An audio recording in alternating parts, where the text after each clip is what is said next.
Tutakalolizungumza leo baada ya kuzungumza jana kuhusu umuhimu wa mafungamano ya ndoa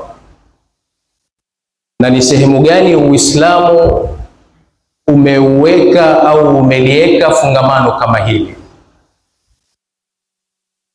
Na tuliona kwenye aya jana iliyotafsiriwa, tuliona kwamba kuna maisha huyu mwanadamu yuaishi kabla ya kufa na kabla ya kufufuliwa.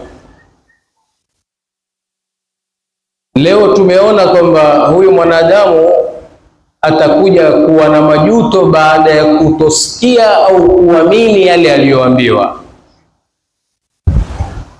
Na ndio hii leo tutaieleza hiyo talaq. Tukio ambalo kwamba mara nyingi huja kwa mfumo wa nadam, mfumo wa majuto. Kama haya majuto yaweza kufanana kihaia ya waliosema absirna wa sami'na.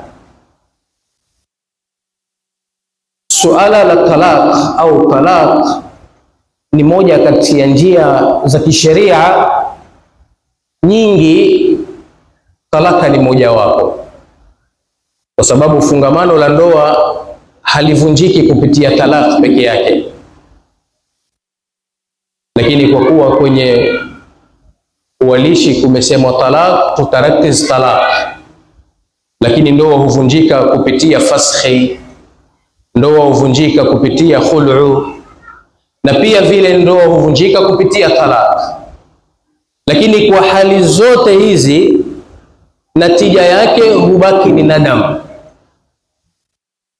Hawa waliofika marhala ya kuwa wameachana, imma kwa wao wenyewe bwana kumwacha mkewe au mke kuiomba ile talaka kama mfumo wa khul'u, au ndoa ile kuvunjwa mahakamani, na huu huwa ni mfumo wa faskhi. Nilisema jana hapa kwamba mara nyingi tunapofunga ndoa zetu watu hupewa tahadhari juu ya talaq. Na tulisema kwamba talaq ni kitu ambacho kwamba Mtume sallallahu alayhi wa sallam asema ni halali, lakini ni abghad mbele ya Mwenyezi Mungu Subhanahu wa Ta'ala, hakipendezi. Abghadul halali lillahi talaq, ni halali lakini ni kitu hakipendezi mbele ya Mwenyezi Mungu Subhanahu wa Ta'ala, kwa matokeo yake yanayokuja baada ya kutuka kwake. Moja ni hii nadam. Kama hatujui, kuna watu wamepoteza uhai wao baada ya kufanya maamuzi ya kuacha wake zao. Kuna watu wamepoteza akili zao baada ya kufanya maamuzi au kutukia tukio la kutenganishwa na wake zao.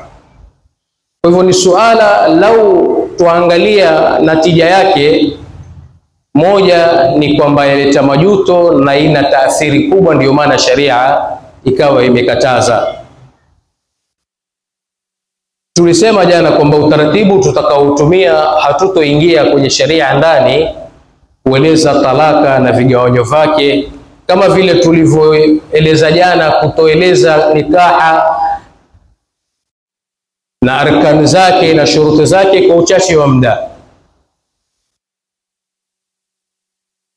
Tulisema jana kwamba tutaelezana leo utaratibu wa kuifikia au wa kufikia mahakama, imma kwa kutaka talaka au kwa kutaka ndoa.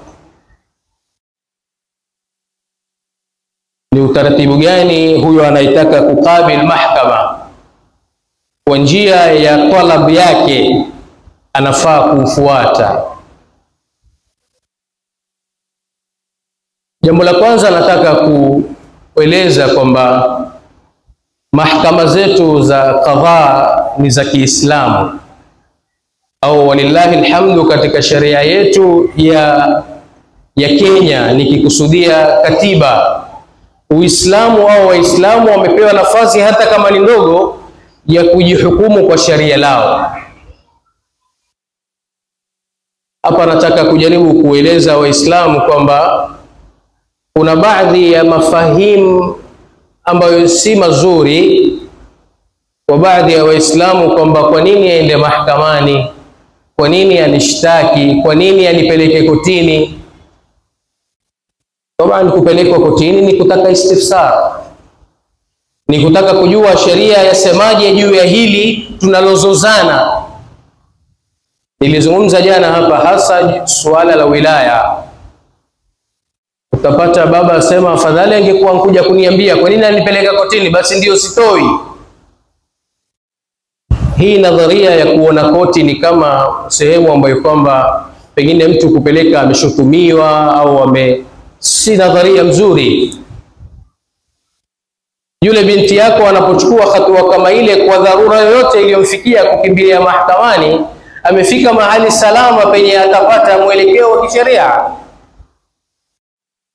Nimeona nilieleze hili kwa sababu imekuwa ni donda sugu hasa kwa jamii yetu. Mtu aona afadhali angepelekwa kwa chifu au angepelekwa kwa dio au angepelekwa wapi. Kwa nini anipeleka kotini?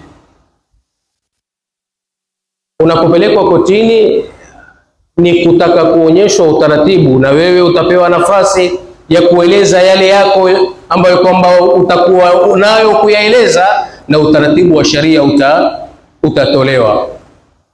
Kwa hivyo kukabil mahkama ni jambo la kisheria, na ni jambo ambalo kwamba kila Muislamu lau lamfikia afaa aone amepata makhraj.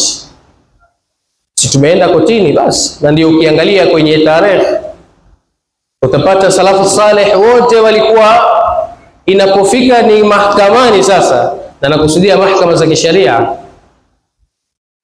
sikusudii mahakama ambazo kwamba hazihukumu kwa sharia isiyokuwa ya Kiislamu. Unapokuwa imefika sasa ni kupelekwa mahakamani au mwenyewe ataka kwenda mahakamani, kuwa na imani kwamba mimi ninapata suluhisho kama sharia inavyotaka. Jambo la kwanza ambalo kwamba huyo anayetaka kukabil mahkama yuwafaa kufanya, twafaa tujue kwamba mahakamani hakuna shakawa ambazo kwamba zaja shafahatan. Hakuna verbal plea, hakuna ombi ambalo kwamba utalikadimisha kimdomo, kwa sababu mahakama yategemea ushahidi, na ushahidi mara nyingi huthubutu kwa maandishi kushinda kwa kusema. Yani yale utakaokuwa wataka kwenda kuyalalamikia mahakamani ni sharti yawe yatakuwa yameenda kitabatan, yameandikwa. Na hili ni moja ambalo halieleweki kwa wengi ambao kwamba hawajakabili mahakama. Utapata mtu ankuja kishindo, sema nataka kumuona kadhi mimi. Akiambiwa utaratibu asema nataka kumuona tu mimi, na maneno nataka kumwambia tu. Kumbe yale maneno alionayo ndio kesi yenyewe, ndio utata. Na yeye yuaona kwa kukuambia na mdomo wewe waweza kufanya. Sababu kadhi anapofanya hukumu baada ya kusikiza kesi, si yeye anayetoa uamuzi, bali ni koti ndio inayotoa uamuzi. Ndio maana siku zote inaposoma hukumu haisemwi ni fulani anatoa, yasemwa ni koti ndio imeamua. Kwa hivyo anapokuwa kadhi amelazimisha au hakimu amelazimisha mashtaka yawe yatakuwa kimaandishi, ni kuwa ataka kujengea ile hukumu yake kwa utaratibu wa mahakama unavyosema. Hatukatazi watu kutaka kuona, na ndio maana sasa hivi imefika hadi kwa kukimbia zile kuchanganya khalta na kutoeleweka mambo, kwa sababu mtu anapokueleza zile shakawa zake kimdomo, mara nyingi huwatabu wewe, na mara nyingine atakwenda kuchukua kufahamu kwa alivyofahamu pale. Tumefika hadi kama mahakama mpaka hizi advisory opinion tumeziekea maandishi kwamba hata ukiwa wataka kuja kuchukua ushauri lazima iwe itakuwa kitabatan, kwa sababu kadhi yule ndiye baada ya kutoka wewe pale kotini atasikiza watu wengine wengi sana. Sasa lile atakalokuambia ikiwa hatakuwa ameliandika, kulikumbuka itakuwa ni tabu, na pengine wewe utamnukuu baadaye. kwamba nilikwenda nikamweleza na akaniambia. Na hili mara nyingine huleta utata katika kufahamu jambo. Kwa hivyo taratibu ya kwanza ni kwamba mashtaka lazima yaende kitabatan, yawe yameandikwa, na siku zote wanaoandika mashtaka ni mawakili. Mashtaka hayaandikwi mahakamani. Usiende mahakamani ukaambia utaandikiwa mashtaka, utakuwa wadanganywa. Na likitokea lolote baada ya mashtaka yale kuandikwa mahakamani, litakutatiza wewe, halitomtatiza yule aliyekuandikia. Mashtaka yaandikwa kwa wakili. Na haya mashtaka kulingana na sheria yako aina mbili. Kuna mashtaka ambayo kwamba mahakama yatambua kwamba ni kesi, kwa utaratibu wa kialfadh yaitwa petition. Yani hii ni kesi na mzozo uko mkubwa, na mwenye kuja kuleta mashtaka ataka kuweka mashahidi, ana stakabadhi ataka kuthibitisha. Hii ni aina ya kwanza ya mashtaka. Hii petition inaweza kuwa ni divorce petition au ni succession petition. Yaweza kuwa ni mashtaka ima ya talaka na mvurugu kati ya ndoa, au yaweza kuwa ni mashtaka ya mirathi. Na kwa lugha fasaha haya yaitwa mashtaka kamili au mashtaka makuu. Aina ya pili ya mashtaka ambayo kwamba hupelekwa mahakamani na hasa mahakama za kadhi ni kupitia mfumo wa application, mfumo wa talabat ndogo. Hizi mashtaka aidha yaweza kuitwa mashtaka madogo, kwa lugha ya kisheria yaitwa miscellaneous, yani mashtaka madogo madogo. Amekufa mathalan baba, na kati ya warithi hakuna mzozo, hakuna mapigano, hakuna kukosana, lakini kuna akaunti ya bank imefunguliwa ya marehemu. Tunataka kwenda kuiona hii akaunti ina shilingi ngapi, na tuone tutagawanyiwa namna gani. Hapa hapawezi kuja mashtaka kwa mfumo ya mashtaka kamili. Itakuja talabu ndogo tu ya kusema sisi watoto wa marehemu amekufa, na marehemu ametuacha tukiwa watoto wanne, wawili wanawake, wawili wanaume, na ameacha account number na Gulf Bank. Account number ni hii, tuomba mahakama itutambue sisi mwanzo kwamba ni watoto wa marehemu, na itupe nafasi ya kuenda kuifikia hii akaunti ili tuweze tujue kilicho ndani na itugawanyie. Hapa hakuna mzozo. Usijipe tabu kufungua petition ikiwa mashtaka yako ni madogo. Hapa hapahitaji ushahidi, hapahitaji mambo cross examination, mambo ya watu kufanya munakasha, kujadili jambo. Ni swala liko moja kwa moja. Tofauti ya wale waliofiwa na baba, wakawa wengine wameshika mali mengine, wengine hawajapata kitu, wengine wawazozea wale, wengine wazozana na wengine. Hapa hauwezi au haiwezi hali hii kuja mahakamani kwa mfumo wa application. Lazima ije kwa mfumo wa petition, yani wa kesi kamili. Utaeleza wewe ni nani, na utaeleza yule mnazozana naye ni nani kwenye mashtaka yako, na mtaeleza kile mnachozozeana ni kitu gani, na utaeleza ushahidi wako ni gani kwa lile unalolitaka mahakamani kwa yule mnayezozana naye. Nafikiri tumekuja kuelewa tofauti ya mtu kukabili mahakama kwa kufungua au kwa kutumia mfumo wa petition kamili, na mtu kukabili mahakama kwa kupitia mfumo wa kesi ndogo au wa ombi dogo ambao yaitwa application, imma kwa urithi ama kwa mara nyingine huja watu na jambo dogo tu. Mimi huyu nilimuoa na mahari yake nilisema ni ng'ombe 5 kama sehemu ambazo nafanya kazi, lakini ilikuwa ni miaka 30 iliyopita. Nataka kujua sahihi nitampa ng'ombe 5 bado au nitampa vipi?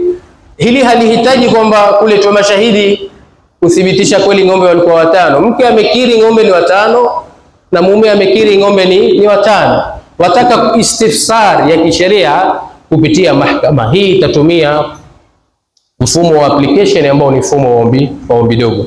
Baada ya hili ombi kubwa ambalo ni ombi la petition, na hili ndio tutasimama nalo sana, kwa sababu mfumo wa application waweza kuisha hata siku moja mahakamani.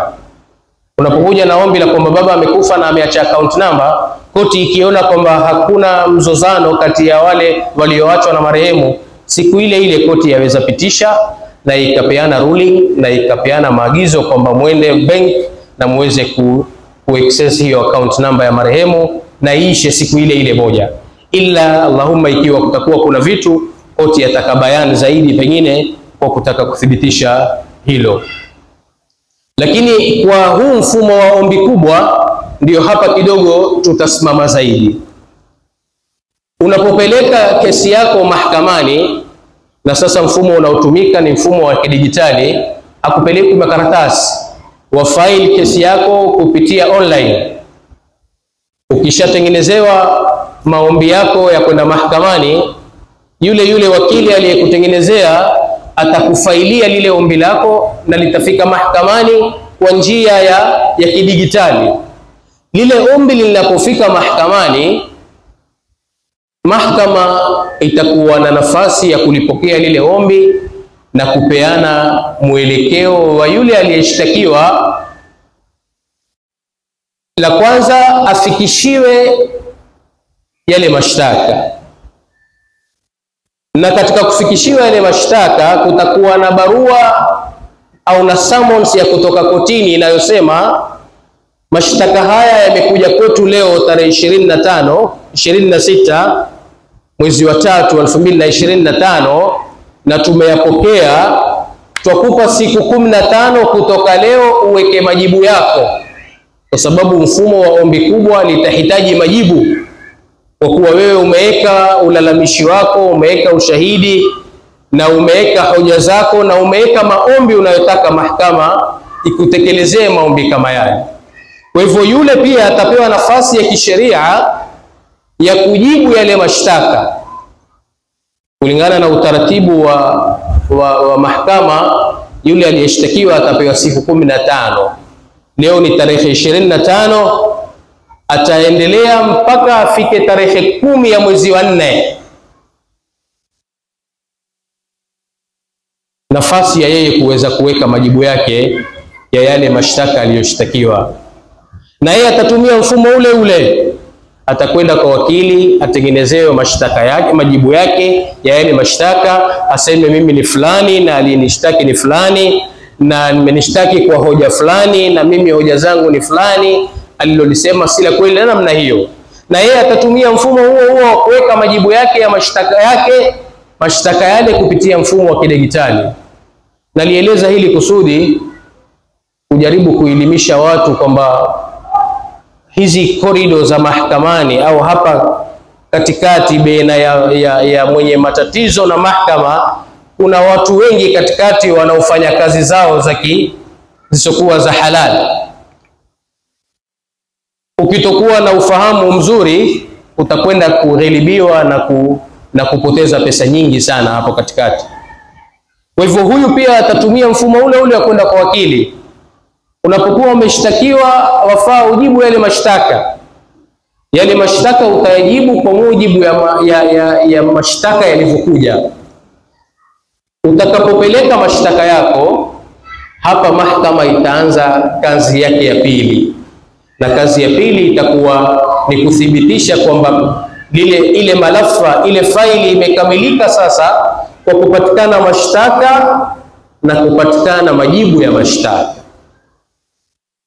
Suali litakuja siku 15 zikiisha na huyo aliyeshtakiwa hakujibu, hakuweka mashtaka yake. Huyo aliyeshtaki ana nafasi ya kisheria kuja mahakamani kusema tarehe 25 mimi nilifaili kesi yangu hapa, na leo ni tarehe 12, siku 15 zimeisha kwa mujibu wa sharia na sijapewa habari yoyote kuhusu kesi niliyoshtaki. Ikienda ikithibitishika kwamba yule aliyeshtakiwa amepata mashtaka yale kwa muda wa siku 15 zilizopita na kupita, basi huyo aliyeshtaki ana nafasi ya kufanya talabul hukm, request for judgment, talabul hukm. aseme yale matakwa niliyoyaomba mahakamani, leo naeka talab ya kutaka nipewe nafasi ya kupewa nilichoomba, hata kama yule hakufanya nini, hakuweka majibu ya mashtaka, hakuweka majibu yake wala hakuja kotini. Hii talabul hukmu inapowekwa na huyu mshtaki na huku mshtakiwa hakuweka majibu ya mashtaka yake, na muda aliyopewa wa kisheria umeisha, na ishara ya kuonyesha alisaviwa, alipelekewa yale mashtaka upo, hapa koti baada ya kuwa ile talabul hukmu imefailiwa, itapeana nafasi ya kusikizwa kwa kesi ile, jumla ya kwamba majibu hayakuwekwa, lakini kwa sharti kwamba ile tarehe ya kusikizwa kesi yule bwana aliyeshtakiwa afikishiwe pale, ajue kwamba kesi ile yasikizwa tarehe 29 kwa mfano. Yule bwana tarehe 29 ikifika hakuja, kesi itasikizwa kwa huyu aliyeshtaki peke yake. Na huomba nipaeleze hapa kwa sababu mara nyingi utaona watu hudharau wanapopata barua za koti kutojibu mashtaka. Mtu ameshtakiwa na ameletewa mashtaka na ushahidi umekuja kotini kuonyesha kwamba mashtaka yamemfikia na amejikalia, haulizi. Ameletewa barua kuonyesha kesi yasikizwa, hakuja, huku koti yaendelea kusikiza, yeye yuaja kuzinduka wakati kesi imefanyiwa maamuzi. Na anapozinduka asema mimi sikusikizwa, mimi sikupewa nafasi ya kusema, mimi sikuitwa mahakamani, ilhali ya kuwa utaratibu wote ulifuatwa, ni yeye ndiye hakufuata ule utaratibu. Kwa hivyo huyo ambaye kwamba hakujibu mashtaka na huyo aliyeshtaki mashtaka yake hayakujibiwa, baada ya kuwa amewekwa talabul hukum, kesi imepewa tarehe ya kusikizwa na aliyeshtakiwa ameelezwa, kesi ile itasikizwa peke yake huyo mshtakiwa, hata kama hakuja. Haiwezi mahakama kusimama kusema huyu hakuja basi itasimama, la, mahakama itaendelea kusikiza, na mwisho mahakama ina nafasi ya kisheria kutoa hukumu hata kama ni peke yake. Ndio maana utaona nimelieleza hili kwa sababu kesi nyingi za talaka za wanawake wanaokuja kuomba talaka, mabwana hususia kuja mahakamani. Sasa itakuwa hao wanawake hawana faida na mahakama. Ikiwa wewe umeshtakiwa na hukujitokeza, hukufuata taratibu za kisheria, kisha tuseme kwa kuwa wewe hukufuata, wewe ni bwana, wewe ni mume, kesi hiyo haitoendelea. La, sheria hapa itakuwa ina illa, kesi itaendelea, na pale sheria itakapoona au mahakama itakapoona kwamba yaweza ima kuvunjwa hii ndoa au mwelekeo wote kutolewa, mahakama ina nafasi ya kisheria kutoa mwelekeo. Ama aina ya pili ni kwamba huyu bwana ameweka majibu yake ya mashtaka. Baada ya majibu kuwekwa pale, sasa koti itatoa hearing notice, itasema kwamba nataka mkubaliane na kumujibu wa nafasi ya mahakama ni siku gani kesi yenu itasikilizwa. Ile tarehe ikishapeanwa kwa muafaka wa kila tarafaini, watu wote wawili, mshtaki na mshtakiwa, kesi ile itaanza utaratibu wa kusikizwa. Wanaosikizwa mwanzo kwenye kesi ni wale washtakiana, wale wawili, wale mutakhasimain, wale walioshtakiana wawili. Na tabani katika petition huwa kuna utaratibu wa mashahidi, watasikizwa wale. Ikiwa kikao kimoja kitatosha kusikizwa kwao, basi itatosheleza, itatolewa kikao kingine nafasi ya kusikizwa mashahidi. Watasikizwa mashahidi wa kuthibitisha pande zote mbili. Upande wa mshtakiwa ndio atapewa nafasi ya kwanza ya kusikizwa mashahidi wake, na kila shahidi anayesikizwa kwa upande wa mshtakiwa na mshtaki lazima apewe nafasi mshtakiwa kuuliza swali kwa yule shahidi aliyekuja, kwa sababu yule shahidi amekuja kuthibitisha yale yaliyoelezwa na mshtaki. Kwa hivyo huyu mshtakiwa lazima apewe nafasi ya kumuuliza, ndio ile inayoitwa cross examination, kufanya istifsar. Wewe ukuja kushuhudia kwamba mimi nilimwacha kweli, kwani ile siku ulikuwa, kwa mfano namna hiyo. Na vile vile huyu mshtakiwa atakapozungumza na mashahidi wake kuzungumza, hawa mashahidi watakuwa waayid zile hoja zilizoletwa na mshtakiwa. Kwa hivyo huyu mshtaki pia mashahidi atapewa nafasi ya kuwauliza wale mashahidi wa yule mshtakiwa, na utaratibu utaenda namna hiyo, na mwisho mahakama itakuwa imepata uwazi wa kesi kama ile, na itakuwa imeweza kujenga hoja ya kutengeneza hukumu kwa mujibu ya yale maelezo yaliyotolewa na mshtaki au na mshtakiwa. Hapa hufungwa kitengo cha kusikilizwa, cha usikilizaji wa kesi. Mahakama ina khiari hapa, imma kwa yale maelezo kusema sasa nawapa tarehe ya kuja kuchukua hukumu, au mahakama ina khiari nyingine ya kusema baada ya maelezo haya niliyoyasikia kutoka kwenu na kwa mashahidi wenu, sasa nawapa nafasi mwende mutengeneze takrirul akhir, final submission, mwende mutengeneze takriri ya mwisho, na kila mmoja alete takriri yake, na wa kwanza anayefaa kuleta takriri ni huyo mshtaki. Takriri ni yale mlioandika kwenye mashtaka yako, na yale uliyoyasema, na yale yaliyosemwa na mashahidi wako. Lakini kwa nini kuna nafasi hii? Pengine baada ya usikilizaji wa ile kesi huwa kuna mambo yameibuka, yule mshtaki na mshtakiwa wataka nafasi ya kufanya submission, ya kueleza zaidi, na kwa kuwa nafasi ya maelezo imeisha, nafasi ile huwa ni fursa ya wao kuweza kujieleza. Na mara nyingi nafasi ya submission huja kwa zile kesi kubwa kama za urithi au za mambo na watu wameachana, kuna mali ambazo kwamba wametuma pamoja, hali za namna hiyo hupewa nafasi wale walioshtakiana kufanya takrir al-akhir, ambayo kwamba ndio hiyo final submission, kwa lengo la kuwapa tena nafasi, kama kuna mtu atafanya tanazul pengine, au kila mmoja atasimama na maukifi yake. Na baada ya hii submission kuletwa mahakamani, hapa mahakama ndio hutoa mwelekeo wa kutoa hukumu yake, yani hupeana judgment date, tarehe ambayo kwamba hukumu itasomwa, na hukumu baada ya hapo ndio hutolewa. Na huu ndio utaratibu kamili, hakuna utaratibu mwingine tofauti na huu. Mtu akikwambia kuna hivi, huyo ataka ni wale tuliosema ambao wako katikati wa kutaka kutapeli watu, kula pesa za watu kwa njia ambazo kwamba si za sawa. Na la mwisho ambalo kwamba naweza kulieleza kwenye huu utaratibu ni wakati hukumu imesomwa. Hii nukta muhimu sana. Wakati umesomewa hukumu mahakamani, unaposomewa hukumu una nafasi ya kufanya kitu kinaitwa murajiatul hukm. Hii hata katika sheria ya Kiislamu iko, lakini murajiatul hukm ghaliban huja kwa mutakhasimain. Mara nyingine murajiatul hukm huja hata kwa aliyetoa hukumu. Mara nyingine kadhi anaweza kutoa hukumu na pengine ufahamu aliofahamu pale ukawa ni tofauti na ufahamu aliofahamu baadaye, na ana nafasi ya kufanya taraju, na hii si makosa katika sheria.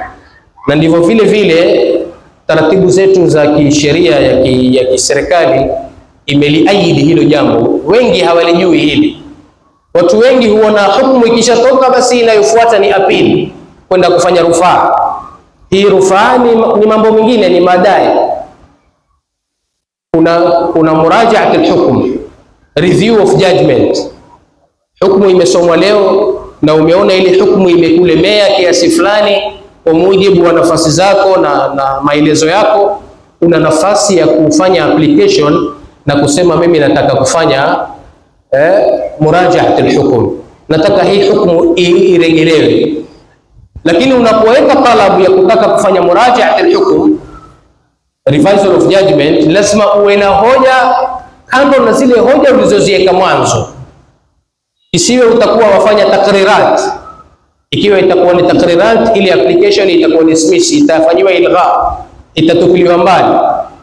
Lazima uwe umepata hoja mpya, umepata ushahidi mpya, waona kwa kupitia ule ushahidi mpya hii hukumu yaweza kubadilika.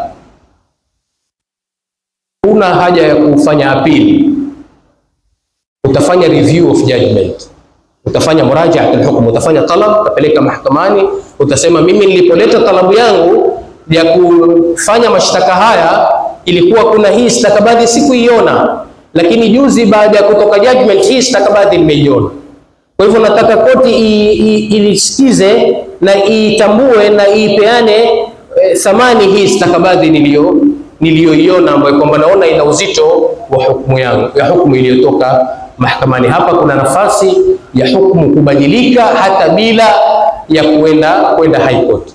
Ama la mwisho kabisa ambalo kwamba ni katika ijraati za mahakama, kwenye hukumu zote zinazotoka mahakamani kuna nafasi ya kufanya rufaa, na lazima hakimu aandike pale, kwa sababu hukumu yake si qati', ingawa masala yataka nadhari zaidi kwa sharia yetu ya Kiislamu, kwa sababu rufaa zetu zote mahakimu zinazosimamia mahakama za rufaa zote haziko tahta madhalla ya sheria ya Kiislamu. Na nikisema hili na jaribu kusisitiza au kukumbusha Waislamu, unapotolewa hukumu katika mahakama ya kadhi, ujue ile hukumu imefunikwa na mwavuli wa sheria ya Kiislamu. Unapoichukua hukumu ile uipeleke mahakama ya rufaa, ni suala tujaribu kupigana tukishikana na washikadau, tuone namna gani kule kwenye rufaa pia kesi iliyotoka mahakama ya kadhi iliyosikizwa kwa sheria ya Kiislamu pia kule itahukumiwa kwa sheria au itasikilizwa kwa sheria ya Kiislamu. Lakini mpaka sasa tunavyozungumza, rufaa zote zasikizwa na mahakama hadia, hazisikizwi na mahakama za kisheria ya Kiislamu. Kwa hivyo jua kwamba unapochukua kesi yako kuipeleka rufaa, mahakama ya rufaa kule itakwenda kuhukumiwa kwa sheria isiyokuwa ya Kiislamu. Lakini ni nafasi iko ya kisheria kwamba ikiwa utakuwa hukupata nafasi ya kufanya review of judgment, kwa sababu review of judgment pia ina muda. Kuna muda wa kisheria, uwezi leo kesi imeisha leo tarehe 26 mwezi wa 3 2025 waje kutaka review baada ya miaka mitatu, baada ya miaka minne, baada ya muda umeisha. Hatuwezi, mahakama sheria hairuhusu. Review ya judgment ina limit ya muda, na kila inapokuwa haraka ya wana uzito zaidi, unapoleta review yako baada ya miaka miwili, kutupiliwa mbali ni haraka sana. Na hata mara nyingine appeal pia, unapokwenda kwa mahakama ya rufaa kuna muda, ule muda unapopita, unapopeleka hoja zako za kufanya rufaa, kutupiliwa mbali hoja kama zile ni haraka. Kwa nini sheria iweke muda? Kwa kutaka hukumu ziwe zitatabikishwa kwa haraka. Leo ikiwa mahakama imesema nyumba hii ni ya huyu na nyumba hii ambayo kwamba imeainishwa ni ya Ali, Muhammad ndio uishishie, Muhammad ataishika nyumba ile eti kwa hoja kwamba amefanya rufaa au ataka kufanya rufaa au ataka kufanya murajaat al-hukm, au atachukua muda tena miaka miwili mitatu, itakuwa hapa hakuna ladha ya utekelezaji wa hukumu za kimahakama. Kwa hivyo ule muda kuwekwa ni kufanya haraka au kufanya zile hukumu ziwe zitakuwa zina ladha katika utekelezaji wake. Kwa hivyo ikifika kwamba umefanya rufaa, mahakama koti ya rufaa itasikiza kesi ile. Koti ile ina nafasi ima ya kutupilia mbali uamuzi huu au wa kuaidi huu uamuzi kulingana na hoja na usikilizaji ambao kama utaendelea. Na huu ndio mukhtasari wa utaratibu wa kesi zote zinazokuja mahakamani, mahakama ya kadhi, ima ni kesi za talaka au ni kesi za mirathi, na ima ni kesi kubwa ambazo kwamba zimetumia mfumo mkubwa, hizo tulizozisema za aina ya kesi kubwa, au ni kesi zinazotumia mfumo wa application ambazo kesi talabu ndogo ndogo. Utaratibu bado ni huu, ila tu tumesema kwa utaratibu wa mfumo wa kesi za application huwa hakuna respondents, hakuna ambaye kwamba yuwashtakiwa, na kwa kuwa hakuna anayeshtakiwa hakuna dharura ya kuwe na majibu ya mashtaka. Utaratibu huwa ni yule yule aliyeshtaki na au yule yule aliyeleta talab, na talab nasikizwa peke yake na kesi ienda kuisha kwa kusikizwa yeye peke yake. Pengine ikiwa kutaongezwa mashahidi ni kutaka kuaid yale ambayo kwamba yule aliyeleta talabu ile mahakama imeona kuna dharura ya kufanya taid. Mpaka hapa ndio utaratibu, na kama kutakuwa kuna kutoeleweka pengine tutoe nafasi kidogo kwa wale ambao kwamba watakuwa hawakuelewa. Ikiwa itakuwa tumeelewa, hapa ndio tutakuwa tumemaliza. Wa sallallahu ala sayyidina Muhammadin wa alihi wa sahbihi wa sallam.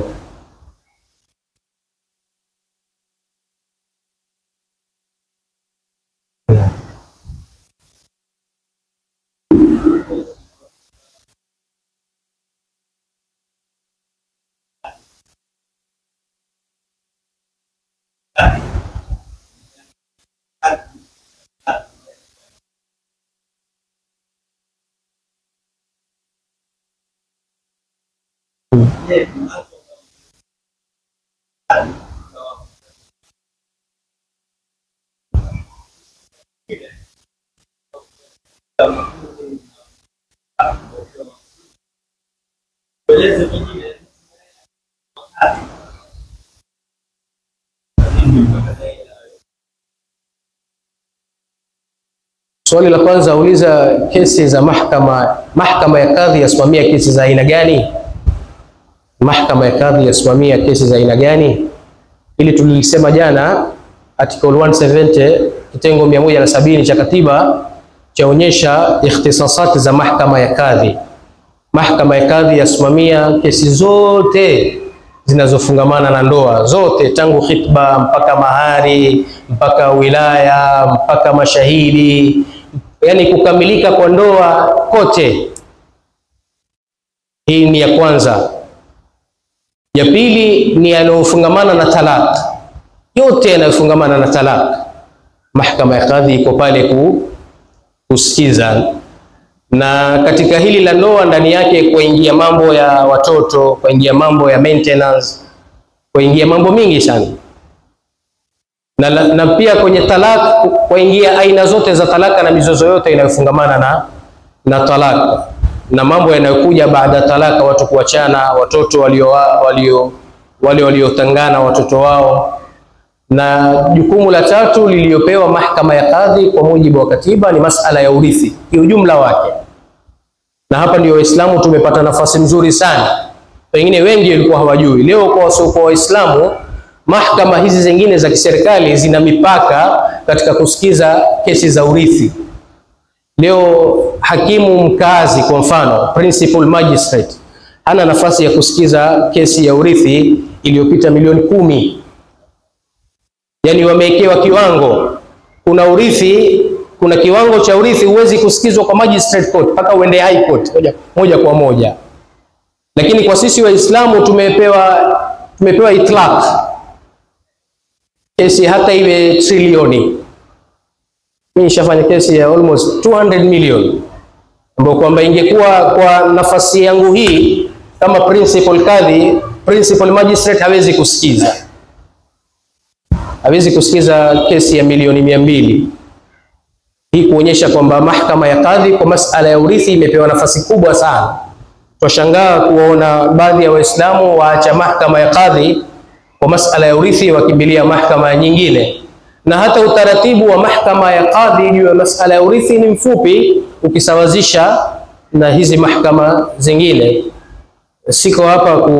Niko hapa kufahamisha Waislamu kwamba hii mahakama ni yetu na tofaa tu. Nitatoa mfano, wakati nilipokuwa nikifanya kazi Voi, kulipita mfumo ile reli ya kisasa.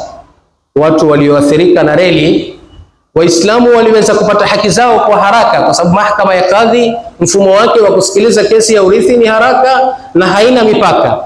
Lakini kwa wasio Waislamu wengine walimaliza miaka 3, 4, 2, 1, kwa sababu yu file kesi yake hapa, mwisho hakimu mwambia hii naona si kesi, si makasi yangu hii, kwa sababu fidia yako ni milioni 100 na mimi kama nafasi yangu ya kikazi sina nafasi. Kwa hivyo ili akanseliwa aende ya file kesi nyingine, au pengine alazimike kufile kesi high court.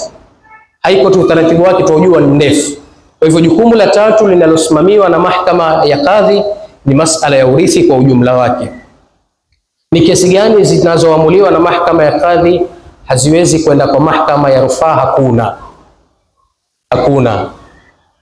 Civil procedure yasema kesi zote zinazotoka kwa mahakama ya chini zina nafasi ya kwenda kwa mahakama ya juu. Lakini mara nyingine huwa tunajaribu kuwanasihi watu. Kwa mfano, kesi imeletwa kotini ni ya talaka, mke wako amekuja kukushtaki, amekuja kuomba fasiki. Mahakama ikienda ikaona mpaka mwisho hii ndoa hamna, mahakama ya kadhi au kadhi akafasiki ile ndoa. Wewe bwana, baada ya ile ndoa kufasikiwa ukasema mimi nitaenda apili. Jaji hata awe na cheo gani cha kiserikali hana nafasi ya kufanya auda ya ile fasiki iliyofanywa na kadhi sharii. Ni kama naeleweka, hana nafasi hiyo. Wala hatuwakejeli, hatuwafanyii ta'an, la. Lakini kwa sheria ya Kiislamu hata awe ni jaji ana nafasi kubwa kiasi gani, hawezi kufanya taraju aseme hapana, uamuzi uliotolewa na kadhi hapa si sawa. Kwa hivyo yule bado atarudi kuwa mkeo, ili hali ya kuwa kadhi sharia yamfanya nini, amefanya faskhi. Na haya mambo wale wenzetu kule majaji hawayajui, na ndio maana utaona wale majaji wenye busara mara nyingi kesi zinapokwenda za rufaa zikiwa zimetoka kwa mahakama ya kadhi, hutaka ushauri kwa kadhi aliye naye pale kwa mahakama yake. Kesi zinazotoka Lamu, zinazotoka kwa mfano Witu, zinazotoka Faza, zikija Garsen, jaji wa Garsen baada ya kusikiza kwa khiari yake, si kwa ulazima wa kisheria, hakuna ulazima wa kisheria, kwa khiari yake kuona kwamba haya masala yana dini na yana Uislamu, ana nafasi ya kuniita mimi kama pale, aniambie kadhi, hapa naona mwenzako amehukumu hivi na huyo hakuridhika, hii ndoa ameivunja, ni vipi sheria yasemaje sheria ya Kiislamu?